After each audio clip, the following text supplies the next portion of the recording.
Por favor, abra comigo a sua Bíblia em Êxodo, capítulo 33. E eu quero ministrar com vocês sobre o tema: nada se compara à presença de Deus. Você pode dizer isso comigo? Nada se compara à presença de Deus. Êxodo 33, e verso 1 e 2. Depois vamos ler do verso 12 ao 15. Diz a palavra em Êxodo 33, nos versos 1 e 2.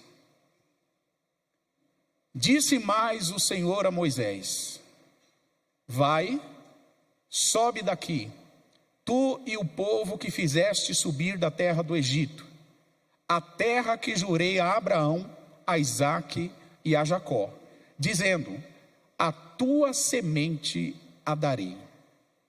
2. E enviarei um anjo adiante de ti, e lançarei fora os cananeus, os amorreus, os heteus, os ferezeus, os heveus e os jebuseus. Agora vamos ao verso 12.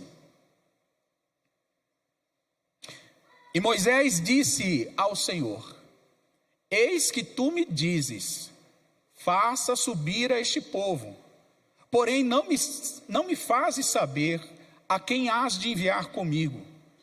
E tu disseste: conheço-te pelo teu nome, também achaste graça aos meus olhos.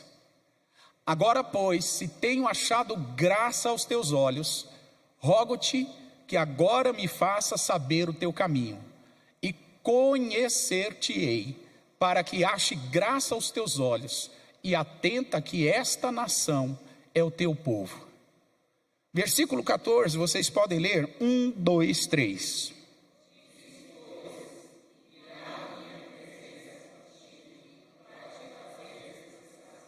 Versículo 15, então disse-lhe: se a tua presença não for conosco, não nos faça subir daqui.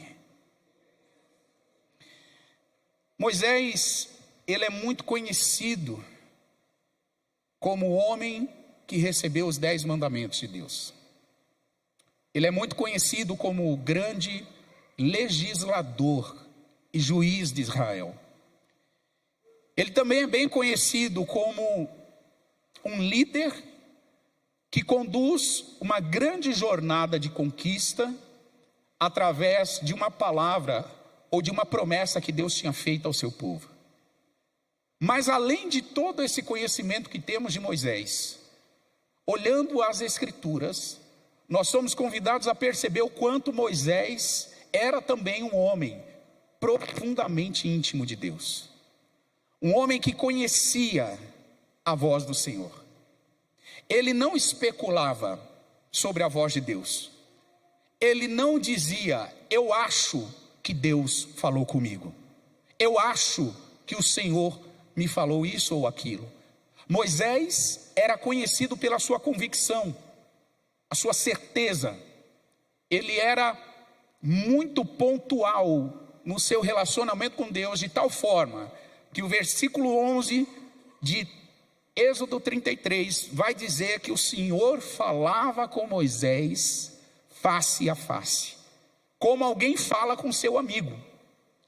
Eu estou vendo aqui o Carlinhos e a Simone juntinhos ali, e eu fico imaginando eles juntos conversando, trocando ideias, projetos de vida e tantas coisas boas que fluem na comunicação de vocês. Mais ou menos vocês são como amigos, cúmplices, parceiros para a vida. E sabe, quando eu olho para o Moisés e aparece a expressão assim: o Senhor falava face a face, é mais ou menos esse nível de aproximação. Deus era muito próximo de Moisés. Ele não era um Deus distante, ele era um Deus presente. Ele era um Deus que se revelava, ele é um Deus que se manifestava para Moisés. E no Êxodo nós percebemos isso, que Moisés lidera essa jornada de libertação do povo de Israel. Uma jornada que se assemelha à nossa jornada como igreja aqui na terra. E Moisés vai se deparar com aquilo que seria uma das mais desafiadoras situações que ele viveu na vida dele. Uma situação terrível, onde nós encontramos nesse texto Moisés com uma profunda disposição de depender de Deus. A dependência de Moisés de Deus é muito nítida aqui. Ele chega ao ponto de dizer que se o Senhor não for conosco, que o Senhor não nos faça subir. Em outras palavras, se o Senhor não for conosco, não nos faça sair deste lugar. Não nos faça tomar uma decisão errada. Não permita que a gente vá para nossa conta e risco. E olhando para Moisés, irmãos, isso me impressiona. Porque é muito comum a gente acumular frustrações porque a gente faz as coisas do nosso jeito. Porque ao invés do versículo 15, ao invés da gente dizer para Deus, Senhor, se a tua presença não for conosco, não me faça ir, a gente diz o oposto. A gente diz assim, se a tua presença não for comigo, eu vou mesmo assim. Muitos de nós vamos mesmo assim, mesmo se a presença de Deus não for conosco. Moisés foi o oposto. Ele disse assim, se a tua presença não for, não me faça ir. Não me faça arredar o pé. Em contrapartida, nós fazemos o inverso. Acumulamos frustrações porque queremos ir, mesmo que a presença de Deus não vá conosco. Quando eu olho esse texto, eu percebo que ele recebe o desafio, ele caminha em fé, e ele trata a presença de Deus como algo muito precioso, como algo muito valioso. Moisés, ele não trata a presença de Deus como algo secundário. Moisés não trata a presença de Deus como algo complementar. Moisés não trata a presença de Deus como um último recurso se todos os outros derem errado. Moisés trata a presença de Deus como algo prioritário. Ou a presença de Deus vai, ou eu não vou. Ou a presença de Deus está comigo, ou não conte comigo. Ou a presença de Deus nos faz conquistar, ou esquece qualquer tipo de conquista. Era essa a ideia de Moisés. E quando eu olho para ele, irmãos, eu percebo que Moisés tratava a presença do Senhor como algo incomparável. Você pode dizer isso comigo? A presença do Senhor é algo incomparável. Por que nada se compara com a presença de Deus? Eu quero dar 3 respostas a essa pergunta nessa noite. Nada se compara à presença de Deus, em primeiro lugar, porque a presença de Deus gera quebrantamento. A presença de Deus traz para cada um de nós contrição, quebrantamento. Quando somos envolvidos pela presença de Deus, ela nos faz se render, se quebrantar, ficarmos contritos. A palavra no Salmos 147, e versículo 2 e 3, acompanhe comigo, ela diz assim: o Senhor edifica Jerusalém, congrega os dispersos de Israel. Versículo 3, ele sara os quebrantados de coração e liga-lhes as suas feridas. Cura é para quem é quebrantado de coração.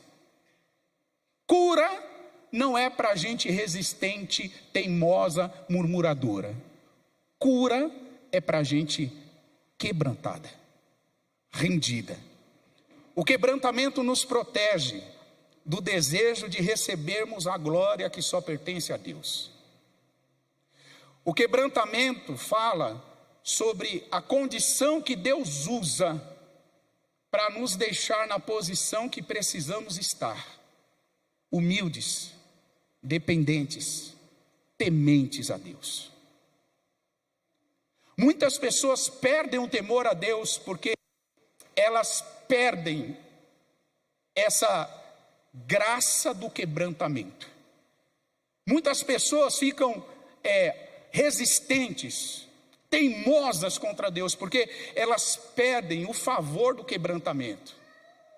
Interessante que recentemente a pastora Nádia, ministrando aqui na conferência, ela contou para nós o processo de extrair o azeite da oliveira. E o azeite da oliveira, ou da azeitona, ele só é produzido depois que a azeitona é triturada. Triturada. Ela é amassada. O azeite sai depois de ser amassado, depois de ser triturado. O azeite na Bíblia fala sobre a presença do Espírito, a unção do Espírito. No Antigo Testamento, Moisés sabia dessa realidade. E ele participava de um movimento, ele criou, aliás, um movimento que era a tenda do encontro. O que era a tenda do encontro? Cada família de Israel tinha sua tenda, mas ele criou uma tenda à parte, onde ele ia para ter momentos de intimidade com Deus. E ali o Moisés recebia da presença de Deus, recebia sinais da presença de Deus, recebia a luz da presença de Deus.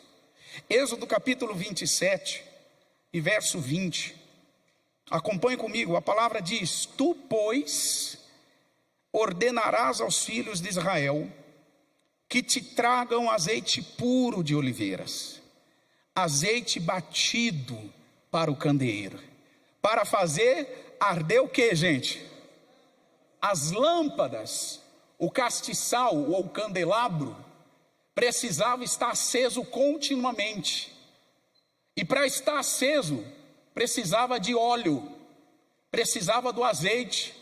E para ter azeite, a azeitona precisava ser triturada. Não havia azeite se não houvesse trituração da azeitona. O azeite abastecia o candelabro e ele se mantinha continuamente aceso. É isso que diz a palavra. Moisés entendia essa ideia. E a presença de Deus, irmãos, trazia esse quebrantamento para Moisés. Pastor, o que é o quebrantamento? O quebrantamento é a gente permitir Deus romper com as nossas cascas. O quebrantamento é a gente permitir Deus derrubar as nossas defesas. O quebrantamento é a gente permitir Deus trabalhar em nossa história, modificando a nossa estrutura de tal forma que a gente fica sensível à voz do Senhor. Os quebrantamentos, eles surgem às vezes como sofrimentos na vida. Um quebrantamento, ele ajuda a nos conhecermos melhor. O quebrantamento é importante. Existem áreas da nossa vida que a gente não conhece muito bem. E quando a gente vive uma experiência de quebrantamento, a gente passa a se conhecer melhor. O deserto para a nação de Israel tinha essa finalidade. Deus estava quebrantando o coração deles. Deus estava permitindo eles viverem aquilo. Sabe por quê? Porque eles precisavam ter uma experiência com a presença de Deus de modo a se quebrantar. Então, a ideia que a gente percebe aqui é que o quebrantamento aumenta a nossa sensibilidade. O quebrantamento faz a gente ouvir a voz de Deus. O quebrantamento surge para nós através de experiências de sofrimento. Então preste atenção em algo. Se você está vivendo algum momento de sofrimento, alguma circunstância que não te é favorável, entenda que Deus está trabalhando nessa situação. Deus está usando circunstâncias de sofrimento para gerar quebrantamento. Salmo 119, olha o que a Bíblia diz no verso 71. Salmos 119 e verso 71. Vocês podem ler? 1, 2, 3.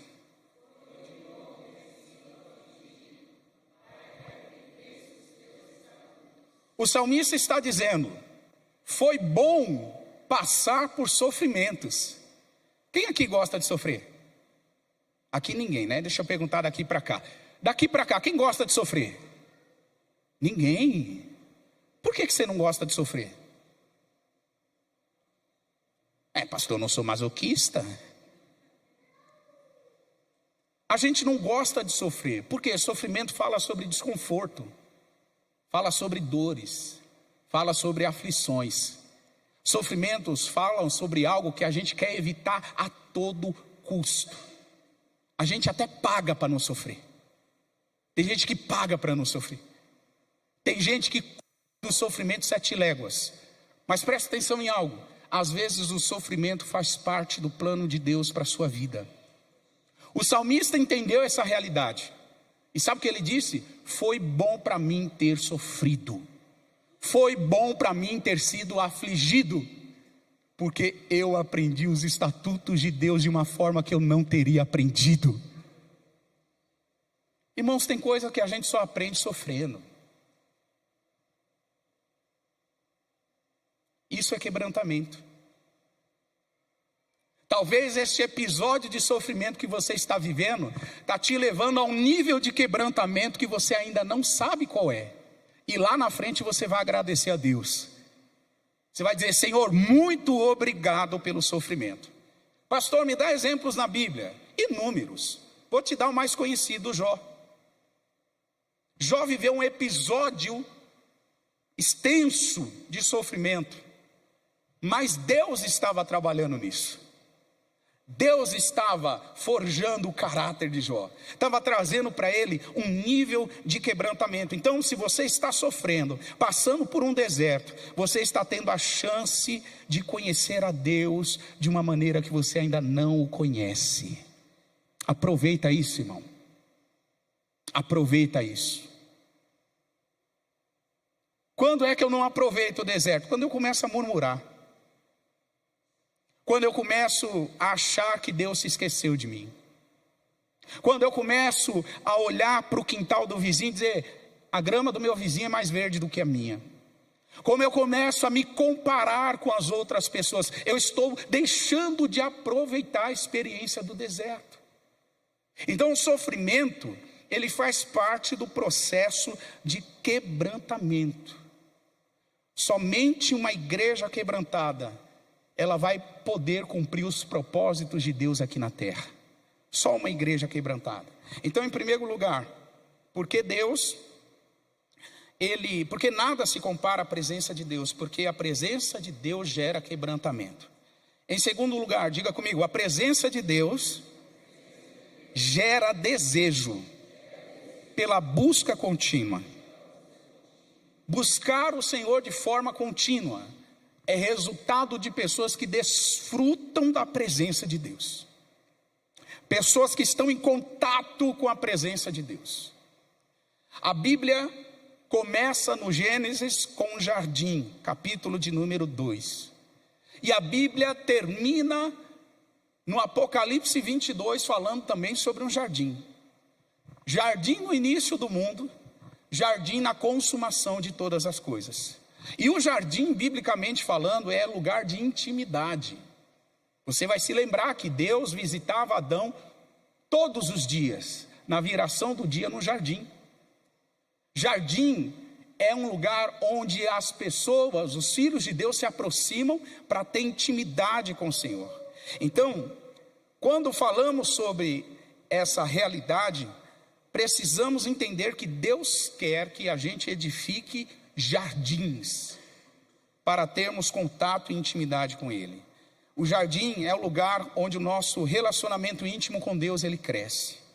Mateus capítulo 6 e versículo 6, a palavra diz que quando orarmos, devemos entrar no aposento, fecharmos a porta, orar ao nosso Pai, que vê o que está em oculto, e o teu Pai, o nosso Pai, que vê o que está em oculto, Ele vai nos recompensar. Em outras palavras, Jesus está dizendo: transforme o seu quarto em um jardim de intimidade. Transforme o seu banheiro em um jardim de intimidade. Transforme o seu veículo, enquanto você dirige a caminho do trabalho, ou voltando do trabalho, em um jardim de intimidade. Transforme o transporte público num jardim de intimidade. Nós podemos edificar jardins de intimidade com o Senhor. Para isso a gente basta querer. Para isso a gente precisa discernir essa realidade, que a presença de Deus desperta em nós o desejo contínuo pela busca ao Senhor. Se hoje fôssemos relacionar e atribuir uma nota para a nossa fome e sede de Deus, qual nota você daria para a sua fome e sede de Deus? O quão faminto e sedento pela presença de Deus nós estamos? Se não estamos famintos e sedentos, isto é um grande sinal indicativo de que não estamos edificando jardins para termos intimidade com o Senhor. Estamos falhando, estamos deixando de lado o lugar mais importante que deveríamos estar, que é aos pés do Criador.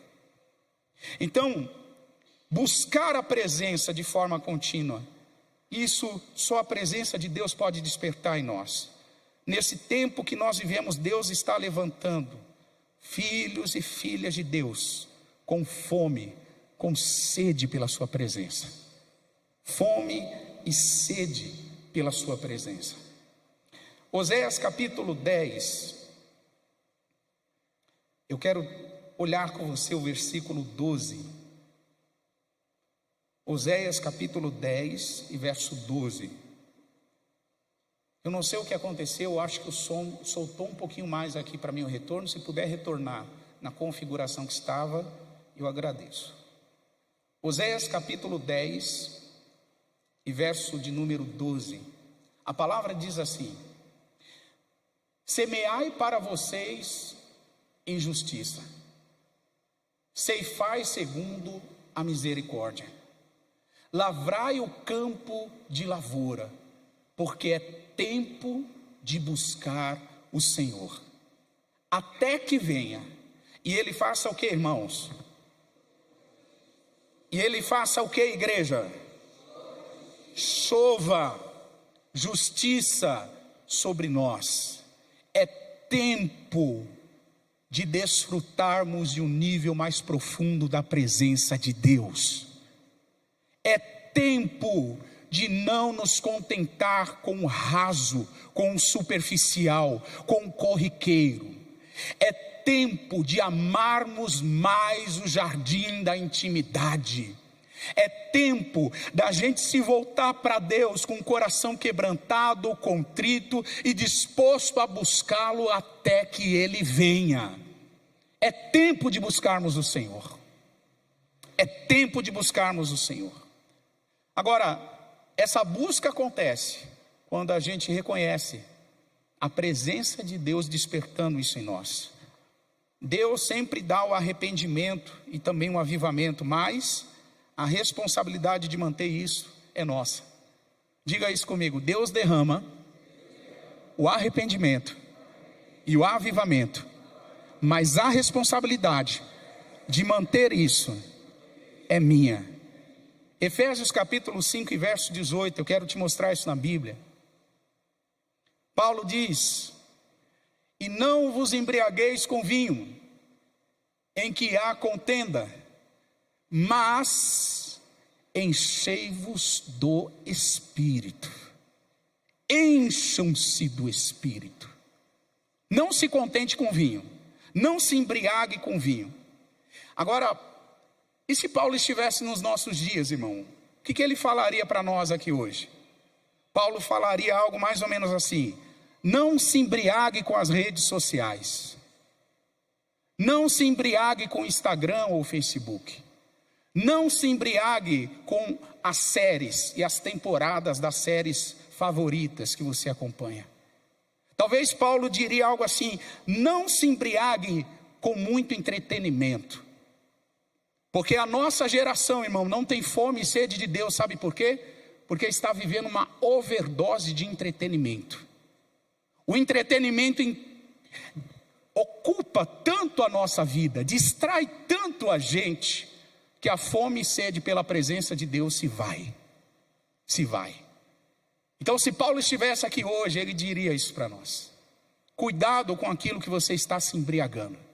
Mas ao mesmo tempo ele não para por aí.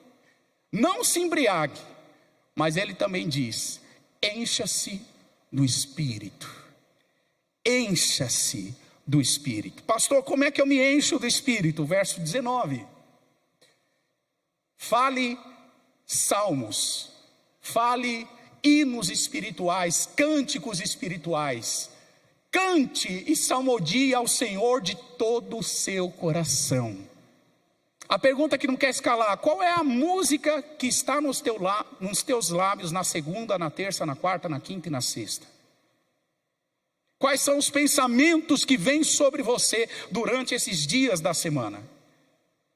Porque o que Paulo está dizendo assim: a gente é cheio do Espírito quando nós falamos salmos, quando nós cantamos ao Senhor, quando nós temos cânticos espirituais na nossa boca, quando a gente salmodia o Senhor de todo o nosso coração.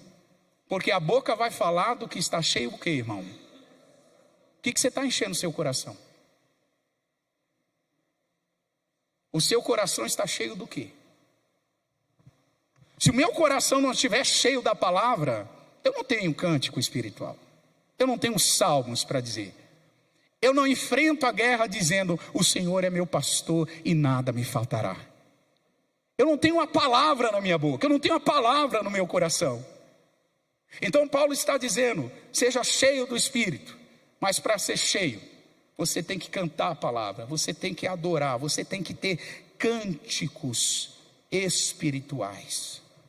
Porque nada se compara à presença de Deus. Terceira e última resposta: porque a presença de Deus nos capacita com poder para avançarmos na jornada.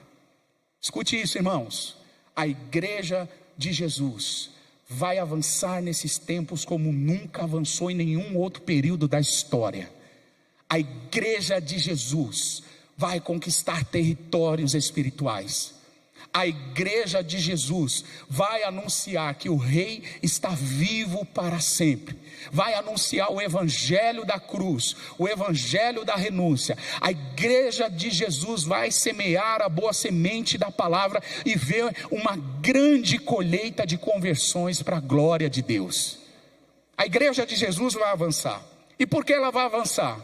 Porque a presença de Deus nos capacita para isso. A presença de Deus nos capacita. Não é por força, não é por violência, mas é pelo Espírito do Senhor. Pelo Espírito nós avançamos.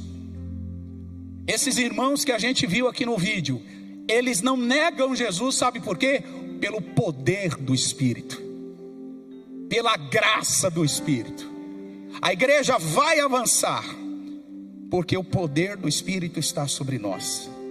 Estamos seguindo a jornada e ao mesmo tempo enfrentando um terrível furacão. É um furacão na economia, é um furacão no governo. As pessoas estão decepcionadas em quem elas votaram, porque a cada dia vem decepção em cima de decepção. Mas neste cenário, a igreja de Jesus continua avançando. A igreja de Jesus caminha no poder do Espírito Santo.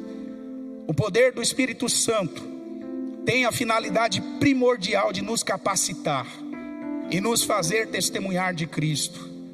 Atos capítulo 1 e verso 8 diz que nós receberemos a virtude do Espírito Santo, que há de vir sobre nós. E a palavra diz que nós seremos testemunhas. Você pode dizer isso comigo? Eu serei uma testemunha através do poder do Espírito Santo. Seremos testemunhas. E testemunhas não fala do que não viu, não fala do que não desfrutou. Testemunha não é teórica. Testemunha fala do que vive, desfruta e caminha. Testemunha tem poder e autoridade do Espírito Santo. Marcos capítulo 16 e verso 15. E eu encerro lendo esse último texto. Marcos 16, 15. Prepare o seu coração. A maior colheita da história está chegando. a maior colheita de vidas da história humana está chegando. Disse-lhes o Senhor: ide por todo o mundo, pregai o evangelho a toda criatura. Quem crer e for batizado será salvo, mas quem não crer será condenado. E estes sinais seguirão aos que crerem. Em meu nome, em nome de Jesus, expulsarão demônios, falarão novas línguas, pegarão nas serpentes, e se beberem alguma coisa mortífera, não lhes fará dano algum. Imporão as mãos sobre os enfermos, e eles serão curados. Jesus entregou a comissão para a igreja. Só que Jesus não entregou apenas a comissão, Jesus derramou a capacitação, que é o poder do Espírito Santo. A comissão a gente não faz na nossa força, irmão. A gente anuncia o evangelho de Cristo, não no nosso poder, não na nossa autoridade. Nós anunciamos o evangelho de Cristo no poder do Espírito Santo, na autoridade que vem do alto céus. Mas para isso acontecer, nós precisamos ser pessoas que valorizem a presença de Deus. Valorize a presença de Deus. Eu quero te convidar a se colocar de pé.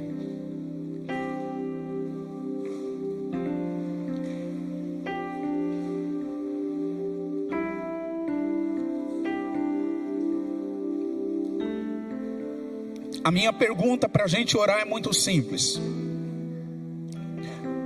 Moisés disse: se a tua presença não for comigo, não me faça ir. Hoje, nós invertemos essa lógica. Hoje, nós abrimos mão e dizemos: se a tua presença não for, eu vou mesmo assim. Eu vou por minha conta e risco. Se você é alguém que age assim, esse é o momento de você se arrepender desse pecado. Isto é um pecado. A palavra diz que perder o primeiro amor é pecado. Por isso que o Senhor Jesus disse à igreja, Apocalipse 2:5, que nós devemos nos arrepender e voltarmos à prática do primeiro amor.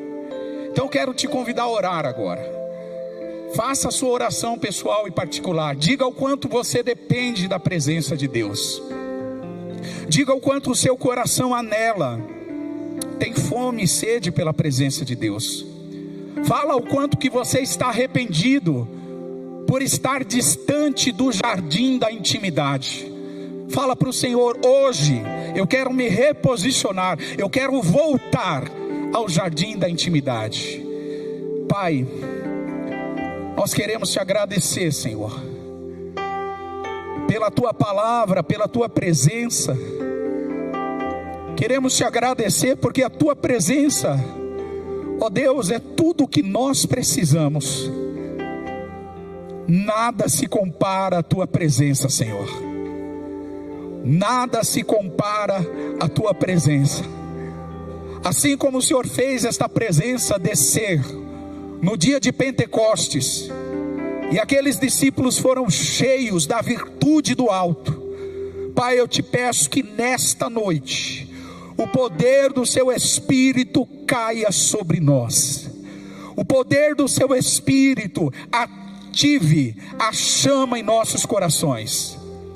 Pai, a todos nós que estamos passando experiências de sofrimento, experiências de trituração, experiências para gerar quebrantamento, dá a nós, Senhor, um coração humilde, um coração disposto, um coração aberto para interagir com a tua vontade, Senhor. Espírito Santo, traz nessa noite a gloriosa rendição que só o teu Espírito pode gerar. É o Senhor que nos convence do pecado, é o Senhor que nos convence do juízo, é o Senhor que nos convence da justiça. Por isso pedimos, Senhor, em nome de Jesus, faz a tua obra em nós nessa noite, faz a tua obra na igreja nessa noite, para que a tua igreja continue avançando em fé, caminhando por fé e tratando a tua presença como algo fundamental, como algo indispensável, como algo glorioso, Senhor. Seja o teu nome engrandecido, seja o teu nome adorado, Jesus, seja o teu nome exaltado nessa noite. Solte palavras de gratidão e de adoração ao Senhor. Abra os seus lábios e solte palavras de louvor a Jesus. Declare o quanto que você ama a presença dEle. Declare agora o quanto que você depende da presença dEle. Use agora a expressão que Moisés usou: Senhor, se o Senhor não for conosco, não nos faça subir, não nos faça ir, Senhor, se a tua presença não for. Aleluia, aleluia, glória ao teu nome, Senhor, glória ao teu nome. Vamos adorá-lo, vamos exaltá-lo.